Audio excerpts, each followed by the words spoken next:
दर्शकों 2024 की वर्ष की शुरुआत बहुत जल्दी ही होने वाली है और हम ये सब जानना चाहेंगे कि ये वर्ष हमारे लिए कैसा जाएगा। जो भी ग्रह गोचर की स्थिति बनेगी उसका परिणाम हमारे जीवन में किस प्रकार देखने को मिलेगा। कुछ सावधानियां हम बरत सकते हैं पहले से, यदि हमें पता हो तो उसके लिए हम उपाय भी कर सकते हैं। तो दर्शकों, हमारी वार्षिक राशि फलादेश की श्रृंखला की शुरुआत हमने कर दी है और हमने अब तक आपको 2 राशियों के बारे में बता चुके हैं। यदि आपका कोई मिस हो गया तो प्लेलिस्ट में देख सकते हैं। आज के इस वीडियो में हम चर्चा करेंगे मिथुन राशि के जातकों के लिए, उनके लिए 2024 का वर्ष कैसा रहेगा। देखिए, पूरा सटीक विश्लेषण देंगे, एक एक पॉइंट्स को आपके सामने रखेंगे। कुल मिला के आपको पूरे वर्ष की एक प्रकार से पूरे एक एनालाइज रिपोर्ट देंगे। हरे कृष्ण दर्शकों, वैदिक एस्ट्रोकेद में आपका स्वागत है। मैं ज्योतिष आचार्य पूजा। तो हमें वार्षिक राशि फलादेश की श्रृंखला में, जैसे मैंने बताया कि आज की श्रृंखला में हम मिथुन राशि के जातकों के बारे में चर्चा करने वाले हैं। जो ग्रह गोचर की स्थिति बनेगी शुरुआत में इस प्रकार रहेगी। देखिए, आपके जो लग्नेश बुध है, मंगल और सूर्य के साथ सप्तम भाव में धनु राशि में गोचर करेंगे। इसके अलावा केतु आपके चतुर्थ भाव में गोचर करेंगे, राहु आपके दशम भाव में गोचर करेंगे, बृहस्पति आपके एकादश भाव में गोचर करेंगे, शुक्र आपके छठे भाव में गोचर करेंगे और शनि आपके भाग्य स्थान नवम भाव में गोचर करेंगे। तो नए साल की शुरुआत आप इस प्रकार देखेंगे और धीरे धीरे इनमें परिवर्तन देखेंगे। जो मूल रूप से ग्रह हैं, जिनका जो समय लगाते हैं, जो लंबा समय लगाते हैं मेरे ख्याल से, तो वो ग्रह जो है ज़्यादा लंबा परिणाम देने में सक्षम होते हैं। बाकी जितने ग्रह हैं जैसे सूर्य, मंगल, बुध, शुक्र, ये सब जल्दी जल्दी अपना स्थान परिवर्तन करते हैं, तो उनका परिणाम भी जल्दी जल्दी आपको देखने को मिलता है। यदि कुछ नेगेटिव है, नकारात्मक परिणाम है, तो उसमें भी आपको जल्दी राहत मिलती है और सकारात्मक उसमें भी आप उससे जल्दी बाहर निकलते हैं। लेकिन जो लंबी दूरी तय करने वाले ग्रह हैं, जिसमें शनि है, बृहस्पति है, राहु केतु है, इनका प्रभाव जो है लंबे तौर से देखा जा सकता है, तो इसलिए इनको ज़्यादा महत्व दिया जाता है। अब देखिए, राहु केतु ने तो अभी 30 अक्टूबर 2023 को अपना राशि परिवर्तन किया है। अब राहु मीन राशि में है और जो केतु है कन्या राशि में है। लेकिन अगर नक्षत्रों की बात करें तो शुरुआत आपके साल से होगी पूर्व भाद्रपदा नक्षत्र, इनके स्वामी है बृहस्पति, इसमें राहु गोचर करेंगे। उसके बाद जो केतु है वो चित्रा नक्षत्र से शुरुआत करेंगे, जिनके स्वामी है मंगल। तो इसके अलावा आप देखेंगे कि इनके नक्षत्रों में परिवर्तन होगा, जैसे कि जुलाई में राहु उत्तर भाद्रपदा नक्षत्र में आ जाएंगे, जो शनि के नक्षत्र हैं, और केतु हस्ता नक्षत्र में आ जाएंगे, जो कि चंद्रमा के नक्षत्र हैं। इसके अलावा यदि हम बात करें बृहस्पति की, तो बृहस्पति 2024 में बहुत बड़ा राशि परिवर्तन करने जा रहे हैं। यानी अभी तक वो मेष राशि में गोचर कर रहे हैं, तो 3 मई को वो वृषभ राशि में प्रवेश कर जाएंगे। उनके नक्षत्रों की बात करें तो शुरुआत वो करेंगे उत्तर जो है भरणी नक्षत्र से करेंगे, जिनके स्वामी है शुक्र। उसके बाद अप्रैल के महीने में बृहस्पति कृतिका नक्षत्र में प्रवेश करेंगे, जिनके स्वामी है सूर्य। उसके बाद वह रोहिणी नक्षत्र में जून के महीने में प्रवेश करेंगे और पूरे साल वो इसी नक्षत्र में रहेंगे, जिनके स्वामी है चंद्रमा। इसके अलावा यदि हम शनि की बात करें तो कुंभ राशि में तो गोचर कर ही रहे हैं फिलहाल, तो ये अभी इसी में रहेंगे और इनका जो नक्षत्र रहेगा वो पूर्व भाद्रपदा नक्षत्र रहेंगे, जिनके स्वामी हैं बृहस्पति। तो आप ये देखेंगे कि जब कोई ग्रह जिस राशि में गोचर करते हैं तो स्वामी भी एक्टिव हो जाते हैं, साथ ही जिस नक्षत्र में गोचर करते हैं उनके स्वामी भी एक्टिव हो जाते हैं। तो उसका मिला जुला परिणाम आपको देखने को मिलता है और इसके आधार पर हम आपको विश्लेषण देंगे। जो भी इसका प्रभाव आपके जीवन में पड़ेगा, जो आपके सेहत से संबंधित है, आपके पर्सनल लाइफ से है, आपके प्रोफेशनल लाइफ से है, उसके बाद हम आपको ज्योतिषीय उपाय बताएंगे। इसे आप निरंतर करते रहिए। इसका कोई सीमा नहीं है कि आपको इतना करना है, जितना आप कर सके अपने सामर्थ्य के अनुसार कीजिए। जो भी नकारात्मक प्रभाव है उसमें बहुत कमी आपको देखने को मिलेगी। तो शुरुआत करने से पहले मैं आपसे एक निवेदन करना चाहूँगी कि आप हमारे चैनल को सब्सक्राइब करें, बेल नोटिफिकेशन ज़रूर प्रेस करें। इसके अलावा हमारे चैनल को लाइक और शेयर ज़रूर करें। तो अगर मिथुन राशि के जातकों की बात करें तो स्वास्थ्य की दृष्टि से 2024 कैसे रहेगा वो हम चर्चा करेंगे। शुरुआत करेंगे आपके स्वास्थ्य से। तो स्वास्थ्य की बात की तो देखिए, लग्नेश की जो शुरुआत है, पोजीशन है, वो बहुत अच्छी है। सप्तम भाव में बैठ के लगन पर दृष्टि डाल रहे हैं, साथ ही मंगल और सूर्य भी बैठे हैं, तो ये अग्नि प्रधान के राशि है, अग्नि प्रधान के ग्रह हैं। तो निश्चित तौर से आप इनका प्रभाव भी आपको देखने को मिलेगा। उग्रतापन, क्रोध में वृद्धि, तनाव, स्ट्रेस, इस प्रकार की समस्या देख सकते हैं, इससे आपको बचना होगा। राहु आपके दशम भाव में बैठ के द्वितीय भाव में दृष्टि डाल रहे हैं, तो खान पान की लापरवाही आपको नुकसान दे सकती है। आपको अपने खान पान का विशेष ध्यान रखना है। कुछ नए एक्सपेरिमेंट करने के चक्कर में आप अपने ही शरीर का नुकसान कर सकते हैं, तो बहुत ही सावधान रहने की आपको आवश्यकता है। कुल मिला के बृहस्पति की दृष्टि आपके लग्नेश पे पड़ रही है, तो ये एक अच्छा संकेत आपको देखने को मिलेगा। इम्यून आपका दुरुस्त रहेगा। लेकिन शुक्र आपके छठे भाव में बैठ रहे हैं, इनकी दृष्टि द्वादश भाव में पड़ रही है, जो कि अपना ही भाव है, वृषभ राशि है। तो कुल मिला के भी देख सकते हैं एक विपरीत राज्यों का निर्माण कर रही हैं। तो कुछ भी समस्या आप अगर फेस करते हैं तो जल्दी ही आप उससे बाहर निकलेंगे। लेकिन इसका मतलब ये नहीं कि आप अपनी सेहत को लेकर कोई लापरवाही करें। तो इसके अलावा आप अगर बात करें आपके केतु के जो चतुर्भाव में गोचर कर रहे हैं, तो चतुर्भाव में आपको अगर पहले से अगर बात करें तो जो हृदय के मरीज़ हैं, ये जिनको पहले से ही लंग्स की समस्या है, कुछ चेस्ट कंडीशन की समस्या देखी जा सकती है। इसके अलावा आपको पहले से ही एसिडिटी की कोई समस्या, पित्त से संबंधित कोई समस्या, तो अपने खान पान का विशेष ध्यान रखें। कोई ऐसी लापरवाही बिल्कुल ना करें, जहाँ पे पॉल्यूशन है उस स्थान से अपने आप को दूर रखें। कुछ स्वास्थ्य संबंधी समस्या भी देखी जा सकती है, क्योंकि जैसे ही सूर्य और बुध आपके अष्टम भाव में प्रवेश करेंगे मकर राशि में, तो आप देखेंगे कि आप की जो स्वास्थ्य संबंधी समस्या थोड़ी बढ़ गई है। इसके अलावा स्किन से रिलेटेड समस्या कुछ हो सकती है। तो कुल मिला के फरवरी के अंत तक आपको राहत देखने को मिलेगा। तब तक अपना सेहत का थोड़ा उतार चढ़ाव ज़रूर देखने को मिल सकता है, लेकिन कुल मिला के आपके लिए शुरुआत काफ़ी बढ़िया रहेगी। बीच में कुछ छोटी मोटी समस्याओं का सामना करना पड़ सकता है, लेकिन जिनको पहले से गंभीर समस्या है तो बिल्कुल भी लापरवाही ना करें। जैसे मैंने बताया, खान पान का विशेष ध्यान रखें। अब शुक्र आपके छठे भाव में बैठ के आंखों से संबंधित समस्या दे सकते हैं, खासकर शुगर से रिलेटेड समस्या अगर आपको पहले से, तो उसमें कुछ बढ़ोतरी दे सकते हैं। खासकर जब मंगल आपके अष्टम भाव में आएंगे तो चोट इत्यादि का भय तो रहेगा ही, साथ ही ब्लड से रिलेटेड इन्फेक्शन की समस्या भी देखी जा सकती है। तो शुरुआत के कुछ फरवरी मार्च तक आपको काफ़ी सावधान रहना है। इसके बाद धीरे धीरे आपकी समस्या में निदान होना शुरू होगा। इसके अलावा आपके मध्य 2024 की बात करें, जिसमें 3 मई को बृहस्पति आपके द्वादश भाव में प्रवेश करेंगे। यहाँ पे बैठ के तृतीय भाव में दृष्टि डालेंगे, छठे भाव में दृष्टि डालेंगे और अष्टम भाव में डालेंगे। तो इस प्रकार आप देखेंगे कि स्वास्थ्य संबंधी कुछ खर्चे आपको ज़्यादा करना पड़ सकता है। इसके अलावा आप अपनी जो है आपको शोल्डर से रिलेटेड प्रॉब्लम या कानों से रिलेटेड समस्या हो सकती है। तो छोटी मोटी समस्या जो है वो चलती रहेगी, लेकिन कुल मिला के अगर 2024 की पूरे साल की अगर हम बात करें, तो हम देखेंगे कि आपको कोई विशेष जो है समस्या का सामना नहीं करना पड़ेगा।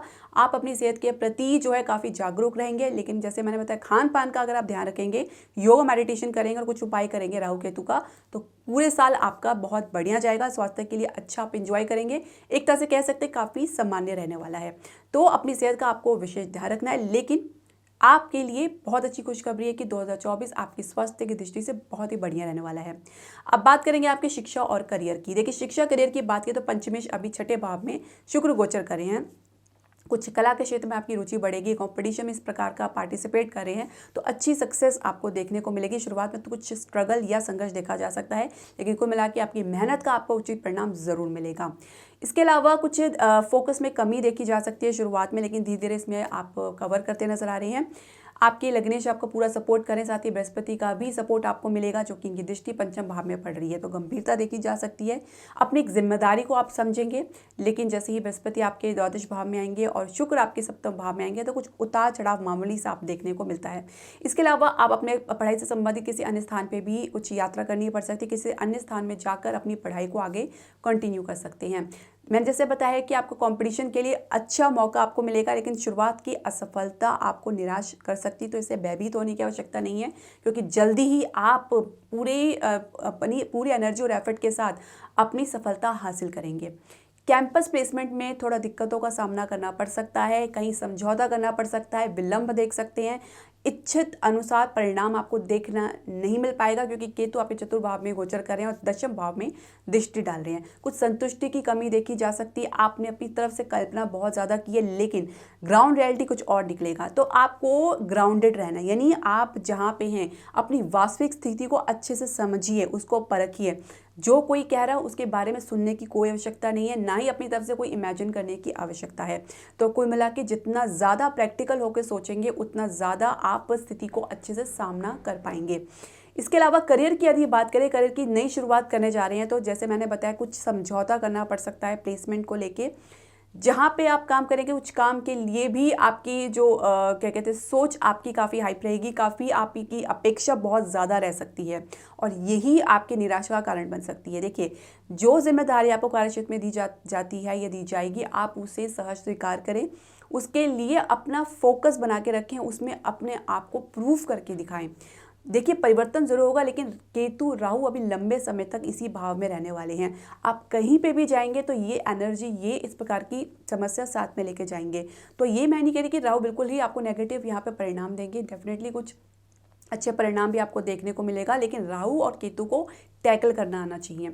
राहु आपकी एक्सपेक्टेशन को बढ़ा देता है, तो केतु आपको निराशा, डिटैचमेंट और इस प्रकार की समस्या देता है। तो इसमें अगर आप बैलेंस बनाकर चलेंगे, कुछ आप अपनी तरकीब लगा के चलेंगे, तो डेफिनेटली आप देखेंगे कि आप किसी प्रकार की समस्या से बाहर आ गए हैं।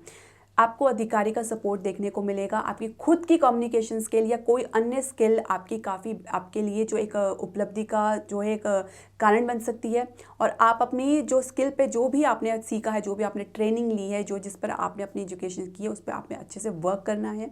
कुछ उतार चढ़ाव आपको जनवरी और फरवरी के मध्य आपको देखने को मिलेगा, लेकिन मार्च के में आते ही वो आपको देखेगा, आपकी करियर में अच्छी उड़ान आपको देखने को मिलेगी। लेकिन जैसे ही बृहस्पति आपके द्वादश भाव में आएंगे, जो कि दशम भाव के स्वामी हैं, तो स्थान परिवर्तन देख सकते हैं, कुछ अचानक रुकावट देख सकती हैं, कुछ अवरोध देख सकते हैं, गतिरोध देख सकते हैं। तो कुछ आपको इस प्रकार का भी निर्णय आप अचानक ले सकते हैं कि आप इसे छोड़कर किसी अन्य जगह ट्राई करें। तो जब तक आपके हाथ में कोई दूसरा बेटर ऑप्शन ना हो, तब तक आप नौकरी छोड़ने का निर्णय बिल्कुल भी ना लें। कुछ समझदारी से आपको काम लेना है। तो करियर के वाइज आप देखा जाए तो कुछ उतार चढ़ाव के साथ काफ़ी बढ़िया रहेगा। कुछ अच्छा एक्सपीरियंस आपको देखने को मिलेगा, कुछ नया आपको सीखने को मिलेगा, उसके लिए आप हमेशा तत्पर रहें। आपकी उत्सुकता आपको डेफिनेटली आपको इस बात में इस स्थिति में रखेगी जिसमें आप अपने जीवन में हर प्रकार के चीज़ को आप वेलकम करेंगे, स्वागत करेंगे, जिसकी वजह से आपका बहुमुखी विकास होगा, चौतरफा आपका जो है विकास देखने को मिलेगा। तो कभी भी किसी भी समस्या से आप घबराएं नहीं। कुछ भी उतार चढ़ाव होगा तो डेफिनेटली उससे बाहर निकलेंगे। आप ये समझ के चलिए कि स्थिति में परिवर्तन जरूर होगा। इसके अलावा आप बात करेंगे आपके कार्यक्षेत्र की, जो भी नौकरी पेशा लोग हैं उनके लिए 2024 का वर्ष कैसा रहेगा। शुरुआत जैसे मैंने बताया काफ़ी बढ़िया रहेगी। आपके जो दशम भाव के स्वामी बृहस्पति आपके एकादश भाव में रह रहे हैं, तो बहुत ज़्यादा आपकी एक्सपेक्टेशन रहेगी आपकी प्रमोशंस और आपकी हाई पोस्ट को या इंक्रीमेंट्स को लेके आपको आपकी जो सफलता ज़रूर देखने को मिलेगी। आपकी अपेक्षा अनुसार परिणाम ज़रूर देखने को मिलेगा। यानी कि मई तक की बात करें तो बहुत अच्छा समय है आपके अपनी प्रमोशंस के लिए, हाई पोस्ट के लिए। कुछ कमी अगर आपको देखने को मिल रही है तो अपनी लग्नेश का उपाय करें, साथ ही बृहस्पति का उपाय करें। तो छोटी मोटी कमी या नकारात्मक प्रभाव अगर आपके जीवन में पड़ रहा है तो वो भी दूर होंगे, क्योंकि ये अच्छा मौका है मई तक का आपके पास, जो अपने लिए जो एक बेहतरीन पोजीशन आप हासिल कर सकते हैं। इसके अलावा नौकरी के लिए प्रयास करें तो शुरुआत में थोड़ा आपको ढीलापन देखने को मिल सकता है, लेकिन धीरे धीरे आप बात करें मार्च और अप्रैल तक आते आते आपको एक अच्छा ऑफर मिल सकता है। यानी कि आपको अपने कार्य क्षेत्र से संबंधित कोई नई नौकरी के प्रयास में कर रहे हैं तो उसमें अच्छा ऑफर आपको मिल सकता है, लेकिन उसके लिए आपको यात्रा करनी पड़ सकती है। खासकर आपको स्थान से बाहर, यानी आपके मूल स्थान से आपको बाहर कई ऑफर मिल सकता है। अधिकारी का पूरा सपोर्ट आपको देखने को मिलेगा। आपको अपने अंदर संयम बना के चलना है, कोई भी काम जल्दबाजी में ना करें। मंगल का जो है युति आपके लग्नेश और सूर्य के साथ कुछ इस प्रकार का अधीरतापन, हड़बड़ीपन या इम्पेशेंसी देखी जा सकती है, तो इसमें आपको अच्छे से वर्क करना है। इसके अलावा आप अगर अपने विदेश के लिए प्रयास करें, आप पहले से जॉब करते हैं या विदेश में आपको आपके जॉब के चांसेस बन रहे हैं, तो उसके लिए आप मई के बाद आप देखेंगे कि काफ़ी अच्छी आपको प्रोग्रेस देखने को मिल रही है। आप जो भी प्रयास करें उसमें आपको सफलता ज़रूर मिलेगी। इसके अलावा अगर आप बात करें कि आप अपने जॉब में कुछ परिवर्तन का सोच रहे हैं या स्थान परिवर्तन का सोच रहे हैं, तो उसके लिए भी आपको मई के बाद अच्छे मौके मिलेंगे। इसके बाद हम मध्य आपके 2024 की बात करें, जुलाई अगस्त तक की अगर हम बात करें तो उसमें कुछ आपको बेहतर मौके मिलेंगे, साथ ही कुछ नई उपलब्धि हासिल करने का आपको अपॉर्चुनिटी मिल सकती है, बिल्कुल भी मिस ना करें। कुछ काम का बोझ आप पर ज़्यादा पड़ सकता है। इसके अलावा कुछ तनाव भी देखा जा सकता है। केतु की दृष्टि आपके दशम भाव में नीरसतापन, डिटैचमेंट तो ज़रूर देगी, साथ में इंस्टेबिलिटी का भय भी आपको हो सकता है, क्योंकि जैसे ही आप देखेंगे कि आपके जो है केतु और राहु आपके दशम भाव को एक्टिव कर रहे हैं और उसका प्रभाव आपको दे रहे हैं, तो उसमें आप ज़रूर देखेंगे कि आपके काम में पूरी एफर्ट डालते हुए भी आपको ऐसा लगेगा कि वैसी एप्रिसिएशन, वैसी एक्सपेक्टेशन, रिजल्ट जो आपने किया था वैसा आपको देखने को नहीं मिल रहा है। तो केतुओं की वजह से कुछ इस प्रकार का निरस्तरपन या बोरिंगपन देखा जा सकता है। बहुत जल्दी ही आप अपने काम से एक तरह से कह सकते हैं कि बोर हो सकते हैं। जल्दी से आप डिसीजन ले सकते हैं कि बस मुझे इस फील्ड में नहीं किसी और फील्ड में जाना है, तो आप जहाँ पे भी जाएंगे ये एनर्जी इस प्रकार की समस्या लेकर जाएंगे। तो आप इसे बिल्कुल ध्यान न दें, अपना फोकस बना के रखें। और मैं हमेशा कहती हूँ कि आप मेडिटेशन ज़रूर करें, क्योंकि ध्यान से आप अपना फोकस बना के चलते हैं, साथ ही आपकी कॉन्संट्रेशन लेवल बढ़ता है, कॉन्फिडेंस ज़रूर बढ़ता है। देखिए कॉन्फिडेंस आपका रहेगा, फोकस रहेगा, तो किसी प्रकार की छोटी मोटी समस्या, उतार चढ़ाव से आप बाहर निकलेंगे। लेकिन आप इसी समस्या को अपने सर पे बैठा के चलेंगे तो निश्चित तौर से आप कहीं पे भी टिक नहीं पाएंगे। तो ये आपको सोचना है। व्यवसाय की बात करें, यानी आपके बिजनेस की बात करें, तो उसके लिए बहुत बढ़िया शुरुआत रहेगी। कुछ नया आप एक प्रकार के धमाका कर सकते हैं अपने व्यवसाय को लेके, कुछ नए आइडियाज़ इंट्रोड्यूस कर सकते हैं। आपकी सप्तमेश की पोजीशन बहुत बढ़िया लाभ के स्थान पर बैठी है, तो अच्छा खासा बिजनेस की ओपनिंग आप देख सकते हैं। सकते हैं, कुछ एक्सपेंड करने की भी प्लानिंग कर सकते हैं। इसके अलावा लग्नेश का पूरा सपोर्ट आपको मिलेगा। बृहस्पति 3 मई के बाद जैसे ही आपके द्वादश भाव में प्रवेश करेंगे तो उसके बाद आप देखेंगे कुछ आपको गिरावट तो है, कुछ खर्चा कुछ एक्स्ट्रा आपको करना पड़ सकता है, कुछ छोटा मोटा नुकसान भी आपको देखने को मिल सकता है। यदि आप विदेश से कुछ डील करते हैं, कॉन्ट्रैक्ट करते हैं, आप बिजनेस करते हैं तो अच्छा खासा लाभ आपको देखने को मिलेगा। कुछ अच्छी डील आप साइन कर सकते हैं। रियल एस्टेट में कुछ गिरावट देख सकते हैं, कुछ में कुछ बात बनती नजर नहीं आ रही है फिलहाल। इसके अलावा शेयर मार्केट में भी कुछ उतार चढ़ाव के साथ पूरा साल रहने वाला है, लेकिन ज़्यादातर आपके जो अगर बात करें इन्वेस्टमेंट की, अगर आप शेयर मार्केट में या अन्य फील्ड में इन्वेस्टमेंट कर रहे हैं तो उसमें भी कुछ अच्छी रिटर्न आपको देखने को मिलेगा। सेविंग्स में तो उतार चढ़ाव है, लेकिन फिर भी एक स्टैग्नेट प्रोग्रेस देखी जा सकती है। साथ ही आपके फाइनेंशियल सेक्टर में भी कुछ स्ट्रॉन्ग डेवलपमेंट देखा जा सकता है। मई के बाद और भी अच्छी पोजीशन आपको देखने को मिलेगी। लेकिन जैसे मैंने बताया है कि रियल एस्टेट में कुछ गिरावट देखने को मिल सकती है। केतु आपके चतुर्थ भाव में गोचर कर रहे हैं, तो हो सके तो किसी बड़े इन्वेस्टमेंट करने से पहले आप अच्छे प्रकार से सोच लें। ना अगर ज़रूरी है तो आप बिल्कुल उसे टाल दें कुछ समय के लिए। वैसे केतु यहाँ पे लंबे समय तक रहेंगे तो कुछ खास लाभ आपको देखने को नहीं मिलेगा पूरे साल रियल एस्टेट को लेके, लेकिन व्यवसाय के लिए आपके जो 2024 से शुरुआत के लेकर मध्य और मध्य के बाद अंत तक अगर हम बात करें तो काफ़ी बेहतर रहेगा। कुछ मध्य के बाद अगर बात करें अगस्त सितंबर और सितंबर से लेकर अगर अक्टूबर तक की बात करें, कुछ आपके मेंटल स्ट्रेस देखा जा सकता है। बिजनेस को लेके कुछ तनाव ज़रूर देखा जा सकता है, लेकिन जल्दी आप इससे बाहर निकलेंगे। कुछ मैं उपाय बताऊंगी, आप इसे ज़रूर करिए, वीडियो के अंत तक आप बने रहें। आप दर्शकों बात करेंगे आपके प्रेम संबंध की, तो प्रेम संबंध की बात करें तो पंचमेश अभी फिलहाल छठे भाव में गोचर करेंगे वर्ष की शुरुआत में। तो कुछ तनाव के साथ या झगड़े के साथ शुरुआत देखी जा सकती है, लेकिन जैसे ही शुक्र की जो पोजीशन है, स्थिति बेहतर रहेगी, आपके सप्तम भाव में आएंगे तो फरवरी मार्च के बीच आप देखेंगे कि कुछ अच्छी प्रोग्रेस आप लोगों के बीच में देखने को मिल रही है। बृहस्पति की दृष्टि हालांकि आपके पंचम भाव में पड़ रही है, तो एक आपके जीवन में मधुरता बनी रहेगी, आपके और आपके पार्टनर के बीच में मैच्योरिटी रहेगी, गंभीरता रहेगी, कुछ समझदारी से आप निर्णय लेंगे।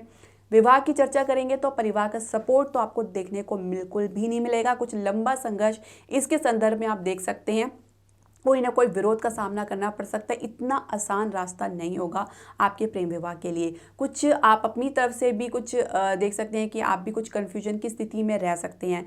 कहीं ना कहीं आपको ये निर्णय लेने के लिए बहुत दबाव का भी सामना करना पड़ सकता है आपके पार्टनर की तरफ से और आपके परिवार की तरफ से, तो आपकी राह इतनी आसान नहीं होगी।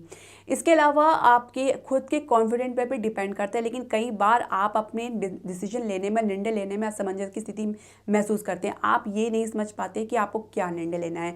आप खुद के ऊपर भी कभी कभी कॉन्फिडेंट लूज़ कर जाते हैं, क्योंकि आपको हमेशा एक भय रहता है कि अगर आप इस दिशा में जाते हैं तो उसका फ्यूचर क्या होगा।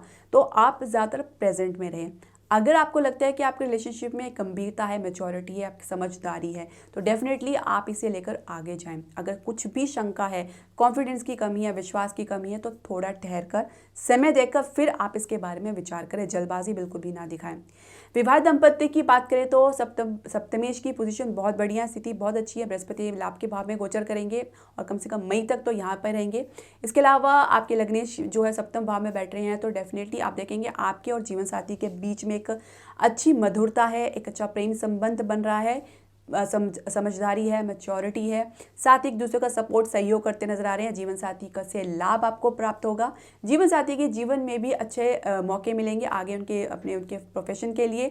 तो कुल मिला के आपके लिए काफ़ी बढ़िया रहने वाला है। लेकिन जैसे ही बृहस्पति आपके द्वादश भाव में प्रवेश करेंगे तो कुछ नुकसान देख सकते हैं, कुछ खर्चा देख सकते हैं, तो बहुत ही सावधान रहने की आवश्यकता है। कुछ सेहत में आपके जीवन साथी में कुछ गिरावट देखी जा सकती है, लेकिन धीरे धीरे आप इसमें भी देखेंगे कुछ कमी आनी शुरू हो रही है। लेकिन आपको बृहस्पति का उपाय ज़रूर करना है, खासकर मई के बाद। यदि आप अपने व्यवसाय में उन्नति चाहते हैं और अपने पर्सनल लाइफ में भी आप चाहते हैं कि सुख शांति बने रहे, तो बृहस्पति का उपाय आपको निश्चित तौर से करना है, खासकर मई के बाद। लेकिन अगर बात करें पूरे साल की, तो आप छोटी मोटी समस्याओं को छोड़े तो आपके विवाहित दंपति के लिए बात करें तो बहुत ही बढ़िया रहेगा। आप लोगों के बीच में एक मधुरता देखी जा सकती है। इसके अलावा राहु केतु की वजह से कुछ आपके फैमिली की तरफ से कुछ प्रॉब्लम ज़रूर देखी जा सकती है। आपके और आपके जीवन साथी के बीच में एक बेहतर तालमेल की कमी भी देखी जा सकती है। तो कुछ आप इस छोटे मोटे उतार चढ़ाव से आपको गुजरना पड़ सकता है। आप पूरी कोशिश करेंगे कि आपके और आपके जीवन साथी और आपके परिवार के बीच में एक बेहतर तालमेल बने। तो हो सकता है कि कभी कभी आपको इससे निराशा भी देखने को मिले, तो लेकिन आप पूरी कोशिश करेंगे, पूरा प्रयास करेंगे। इसके अलावा अगर आप संतान के लिए प्रयास कर कर रहे हैं तो शुरुआत में थोड़ा आपको इसमें ढीलापन देखा जा सकता है, कुछ निराशा देखी जा सकती है, असफलता देखी जा सकती है। लेकिन आपके पास अगर बात करें तो मार्च से लेकर मई तक का बहुत ही अच्छा मौका है। और इसके अलावा उसके बाद थोड़ा उतार चढ़ाव आपको ज़रूर देखने को मिल सकता है, कुछ असफलता के बाद सफलता आपको मिल पाएगी। इसके अलावा संतान पक्ष है, आपको संतोष प्राप्त होगा, कुछ समस्याएं देखी जा सकती है, संतान की सेहत में कुछ गिरावट भी देखी जा सकती है, इसके कारण कुछ चिंता या परेशानी देखी जा सकती है, लेकिन धीरे धीरे आप इससे बाहर आएंगे। इसके अलावा पूरे साल अगर आप बात करें तो आपके और आपके संतान के बीच में एक अच्छा एक मधुर बंधन आपको देखने को मिलेगा, एक समझदारी देखने को मिलेगी, कुछ लापरवाही भी देखी जा सकती है। तो कुल मिला के कुछ उतार चढ़ाव के अगर हम छोड़ें तो आपके और आपके संतान के बीच में जो संबंध है सामान्य रहेगा। दर्शकों, ये ज्योतिषीय उपाय मैं आपको बताने जा रही हूँ, आप इसे ज़रूर करें।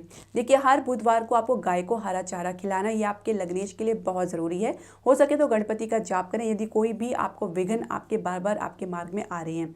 इसके अलावा आप संकल्प लेके कम से कम 11 बृहस्पतिवार को आपको विष्णु सहस्रनाम का पाठ करना है।